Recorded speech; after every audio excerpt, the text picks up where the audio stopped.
অনুশীলনী 1.4 4 নম্বর অঙ্ক। নিচের ভগ্নাংশগুলোকে মানের অধক্রম অনুসারে সাজাও। 4 ক, 4 3, 7 6, 8 7, 12 5। এই ভগ্নাংশগুলোকে মানের অধক্রম অনুসারে সাজাতে হবে। এই ভগ্নাংশগুলোকে মানের অধক্রম অনুসারে সাজাতে হলে ভগ্নাংশগুলোকে সমহরে পরিণত করতে হবে। আর ভগ্নাংশগুলোকে সমহরে পরিণত করতে গেলে ভগ্নাংশের হরগুলোর লসাগু বের করতে হবে। 4 7 8 এবং 12 এর লসাগু আমরা পেলাম 168। ভগ্নাংশগুলোকে সমহর বিশিষ্ট করা। আমাদের যে প্রথম ভগ্নাংশটি ছিল 4 3, প্রথমে আমরা 4 3 এই ভগ্নাংশটি লিখে ফেলবো। এই 4 3 হর যেহেতু 4, 4 দিয়ে আমরা ভগ্নাংশের হরগুলোর যে লসাগু পেয়েছি 168, 168কে ভাগ করব, ভাগফল পেলাম 42, 42 দিয়ে এই ভগ্নাংশের হর এবং লবকে গুণ করব। এখানে আমরা 4 3 ভগ্নাংশের হর ও লবকে 42 দিয়ে গুণ করেছি, গুণফল পেলাম 168 এর 126।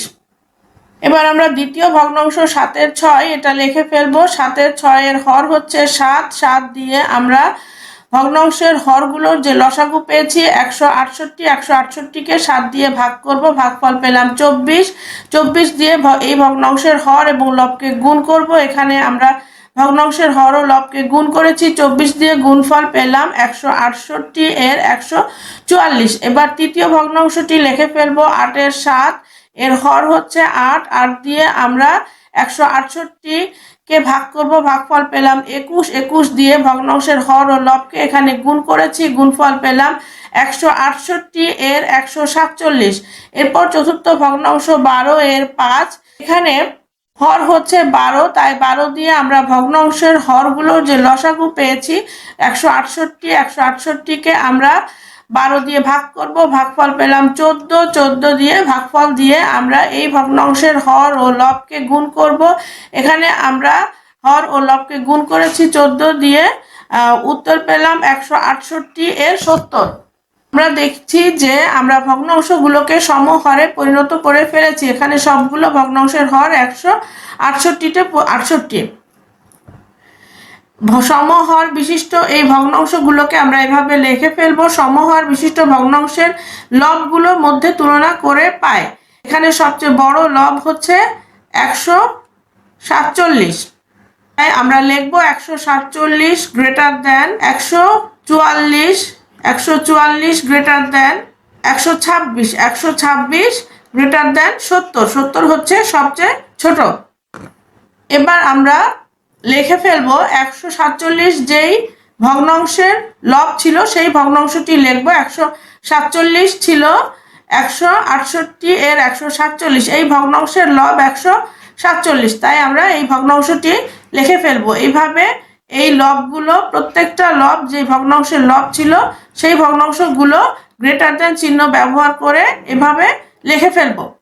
অতএব এই ভগ্নাংশগুলোর মূল যে ভগ্নাংশ ছিল 168 এর 147, এই ভগ্নাংশটি আমরা যে মূল ভগ্নাংশ থেকে পেয়েছি সেই ভগ্নাংশটি এখানে লিখব। 168 এর 147 এটার মূল ভগ্নাংশ ছিল 8 এর 7, তাই আমরা এখানে লিখেছি 8 এর 7। এভাবে আমরা প্রত্যেকটি ভগ্নাংশের মূল ভগ্নাংশগুলো এখানে লিখে ফেলবো গ্রেটার দেন চিহ্ন ব্যবহার করে।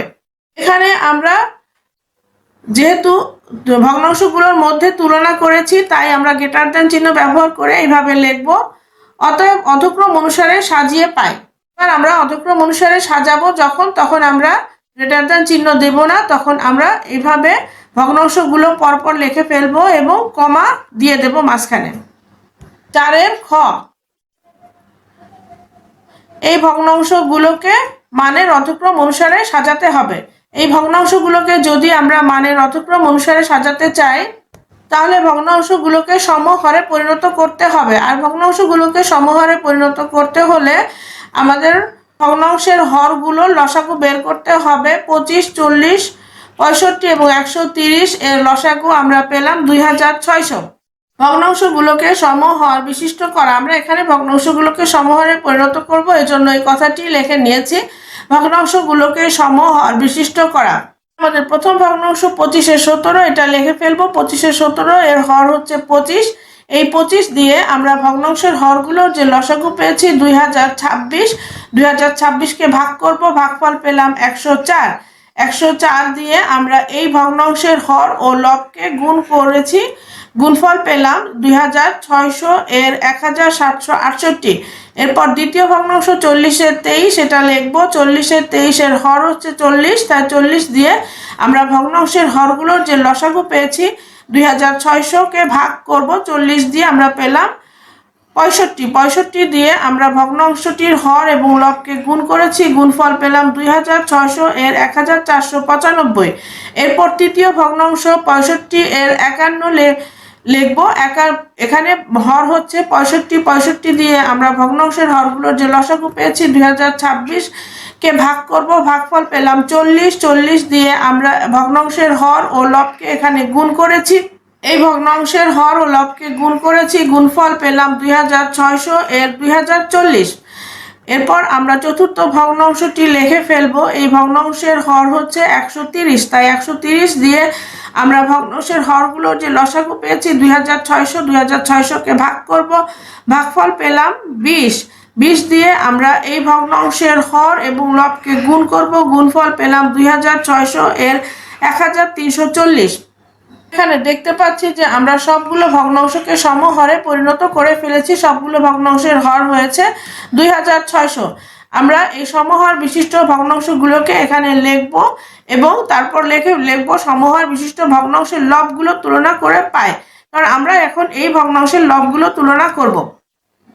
লবগুলোর মধ্যে সবচেয়ে বড় 2040, তাই আমরা লিখব 2040 greater than 1768 greater than 1495 greater than 1340। 2040 যে ভগ্নাংশের লব ছিল সেই ভগ্নাংশটি আমরা এখানে লিখে ফেলবো। 2040 ছিল 2600 এর 2040। এইভাবে আমরা প্রত্যেকটি লব যে ভগ্নাংশের লব ছিল সেই ভগ্নাংশগুলো এইভাবে গ্রেটার দেন চিহ্ন ব্যবহার করে এই লাইনে লিখে ফেলবো। এরপর এই ভগ্নাংশগুলো যে মূল ভগ্নাংশ রয়েছে, যে ভগ্নাংশগুলো থেকে এই ভগ্নাংশগুলো এসেছে সেই ভগ্নাংশগুলো লিখে ফেলবো। 2600 এর 2040 এসেছিল 65 এর 51 থেকে, তাই আমরা এখানে লিখবো 65 এর 51 গ্রেটার দেন। এইভাবে পরপর প্রত্যেকটি ভগ্নাংশ লিখে ফেলবো গ্রেটার দেন চিহ্ন ব্যবহার করে, অতএব মানের অধক্রম অনুসারে সাজিয়ে পাই। এখানে আমরা গ্রেটার দেন চিহ্ন ব্যবহার করেছি কারণ এখানে ভগ্নাংশগুলোর মধ্যে তুলনা করা হয়েছে। এবার আমরা মানের অধক্রম অনুসারে সাজিয়ে লিখব। যখন আমরা মানের অধক্রম অনুসারে সাজিয়ে লিখব তখন আমরা গ্রেটার দেন চিহ্নটা উঠিয়ে দেব, দিয়ে এই জায়গায় কমা দিয়ে ভগ্নাংশগুলো এইভাবে সাজিয়ে লিখে ফেলবো। সেটাই আমরা এখানে করেছি। 65 এর 51, তারপর 25 এর 17, 40 এর 23, 130 এর 67, মাঝখানে গ্রেটার দেন চিহ্ন না দিয়ে আমরা এখানে কমা দিব। অনুশীলনী 1.4 এর 5 নাম্বার অঙ্ক 5 এর ক বলছে যোগ করো। এই ভগ্নাংশগুলোকে যোগ করতে হবে। 8 এর 5 এবং 16 এর 3। তাহলে 8 এবং 16 এর লসাগু পেলাম আমরা 16। এই 16কে আমরা হর দিয়ে অর্থাৎ 8 দিয়ে ভাগ করব। 8 দিয়ে 16কে ভাগ করলে ভাগফল হয় 2। এই ভাগফল এই 2 দিয়ে আমরা আজকে অর্থাৎ লবকে গুণ করব। 5 দুগুণ 10, এখানে আমরা 10 লিখব। এই ভগ্নাংশের হর দিয়ে এই হরকে ভাগ করব। 16কে 16 দিয়ে ভাগ করলে উত্তর পাই 1। 1 দিয়ে 3কে গুণ করব, 1 দিয়ে 3 গুণ করলে উত্তর পাই 3। এজন্য আমরা উপরে পেলাম 10 + 3 এবং নিচে পেলাম 16। 10 + 3 13 আর নিচে 16, এটাই আমাদের উত্তর। খ নাম্বার 6 + 1 সমস্ত 7 এর 6। আমরা এখানে পূর্ণ সংখ্যাকে হর দিয়ে গুণ করব। তাহলে 7 গুণ 1 যদি করি উত্তর পাই 7। গুণফলটিকে আমরা লবের সাথে যোগ করব। 7 আর 6 যোগ করলে আমরা পাই 13, তাই আমরা এখানে পেলাম 7 এর 13। এখন আমরা পেলাম 6 + 7 এর 13। দুটি ভগ্নাংশের মধ্যে একটি যদি পূর্ণ সংখ্যা থাকে তাহলে অন্য ভগ্নাংশের যে হর থাকে সেই হরটি আমরা নিয়ে নেব।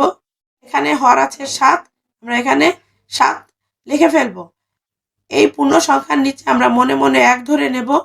7কে আমরা 1 দিয়ে ভাগ করব, তাহলে আমরা উত্তর পাই 7। আমরা ভাগফল পেয়েছিলাম 7, এই ভাগফল দিয়ে 6কে গুণ করব, 6 7 42, এই জন্য আমরা এখানে লিখলাম 42। 7 দিয়ে 7কে ভাগ করব, ভাগফল 1, 1কে 13 দিয়ে গুণ করলে আমরা পাই 13, 42 প্লাস 13/7, 42 আর 13 যোগ করলে হয় 55/7, অতএব আমরা উত্তর পেলাম 7-এর 55। 7 দিয়ে 55কে ভাগ করব, 7 দিয়ে যদি 55কে ভাগ করি তাহলে আমরা উত্তর পাবো 7 সমস্ত 7-এর 6। আমাদের উত্তর হচ্ছে 7 সমস্ত 7-এর 6। এটা একটি অপ্রকৃত ভগ্নাংশ। আমরা যদি উত্তরে এভাবে অপ্রকৃত ভগ্নাংশ পাই তাহলে সেটাকে আমরা ভাগ করে মিশ্র ভগ্নাংশে পরিণত করে উত্তর লিখব। গ নাম্বার 8 সমস্ত 13-এর 5 এবং প্লাস 12 সমস্ত 26-এর 7, 13 এবং 8। আমরা যদি 13 গুণ 8 করি তাহলে আমরা উত্তর পাই 104। এই 104-এর সাথে যদি 5 যোগ করে দেই তাহলে আমরা পাই 109। এই কারণে এখানে আমরা লিখেছি 109। তাহলে আমরা পেলাম 13-এর 109 প্লাস 26 আর 12 যদি আমরা গুণ করি, গুণ করলে আমরা পাই 312। এই 312কে যদি আমরা 7 দিয়ে যোগ করি তাহলে আমরা পাই 319। এখানে আমরা পেলাম 26-এর 319। প্রথম ভগ্নাংশের হর হচ্ছে 13 এবং দ্বিতীয় ভগ্নাংশের হর 26। 13 আর 26-এর লসাগু পেলাম 26। এখন 13 দিয়ে 26কে ভাগ করব, ভাগফল হয় 13 দিয়ে 26কে ভাগ করলে আমরা ভাগফল পাই 2। এই 2 দিয়ে আমরা 109কে গুণ করব, 2 দিয়ে যদি 109কে গুণ করি তাহলে গুণফল হয় 218 প্লাস 26 দিয়ে 26কে ভাগ করলে ভাগফল 1 এবং 1 দিয়ে যদি 319কে গুণ করি তাহলে আমরা পাই 319। এজন্য আমরা পেলাম 218 প্লাস 319/26। 218 আর 319 যোগ করলে আমরা পাই 537। আমরা পেলাম 26-এর 537। এটা একটি অপ্রকৃত ভগ্নাংশ, তাই আমরা 26 দিয়ে 537কে ভাগ করব। 26 দিয়ে যদি 537কে ভাগ করি তাহলে আমরা পাই 20 সমস্ত 26-এর 17। আমাদের উত্তরও সেটাই, 20 সমস্ত 26-এর 17। আজকের ঘ নাম্বার 70 মিটার 9 সমস্ত 10-এর 7 সেন্টিমিটার প্লাস 80 মিটার 17 সমস্ত 50-এর 3 সেন্টিমিটার প্লাস 40 মিটার 27 সমস্ত 25-এর 9 সেন্টিমিটার। আমরা আগে এই মিটারগুলোকে যোগ করে নেব। তাহলে 70 মিটার 70 প্লাস 80 প্লাস 40 এগুলো ব্র্যাকেটের মধ্যে রেখে তারপরে লিখব এখানে মিটার প্লাস এবার সেন্টিমিটারগুলো যোগ করব। 9 সমস্ত 10-এর 7 প্লাস 17 সমস্ত 50-এর 3 প্লাস 27 সমস্ত 25-এর 9 সেন্টিমিটার। 70 80 এবং 40কে যোগ করে পাই 190 মিটার প্লাস 10 এবং 9 গুণ করলে পাই 90 আর 7 যোগ করলে পাই, গুণফলের সাথে 7 যোগ করলে পাই 97, তাই 10-এর 97। এখানে 50 এবং 17 গুণ করলে পাই 150-এর সাথে যদি 3 যোগ করি তাহলে আমরা পাই 853, তাই আমরা পেলাম 50-এর 853। 27 এবং 25 যদি গুণ করি তাহলে আমরা পাই 675। 675কে যদি আমরা 9 দিয়ে যোগ করি তাহলে আমরা পেলাম 684। আমরা পেলাম 25-এর 684 সেন্টিমিটার। পরের লাইনে আমরা আবার লিখব 190 মিটার প্লাস এই ভগ্নাংশগুলোর হরগুলোর লসাগু বের করব। লসাগু পেলাম আমরা 50। 10 দিয়ে 50কে ভাগ করলে উত্তর হয় 5। 5 দিয়ে যদি 97কে গুণ করি তাহলে আমরা পাই 485। 50 দিয়ে 50কে ভাগ করলে উত্তর পাই 1। 1 দিয়ে যদি 853কে ভাগ করি তাহলে আমরা পাই 853 প্লাস 25 দিয়ে যদি 50কে ভাগ করি তাহলে উত্তর পাই 2।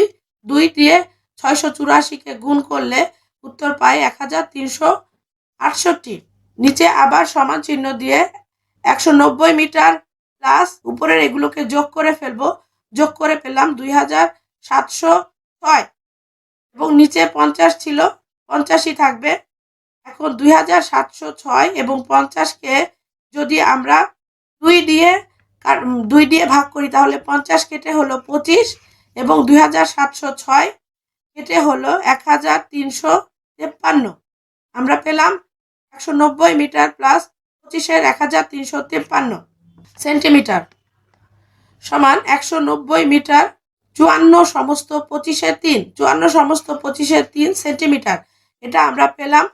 25 দিয়ে যদি আমরা 1353কে ভাগ করি তাহলে আমরা ভাগফলটা পাই 54 সমস্ত 25-এর 3।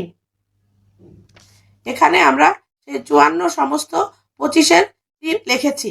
এজন্য আমরা উত্তর পেলাম 190 মিটার 54 সমস্ত 25-এর 3 সেন্টিমিটার।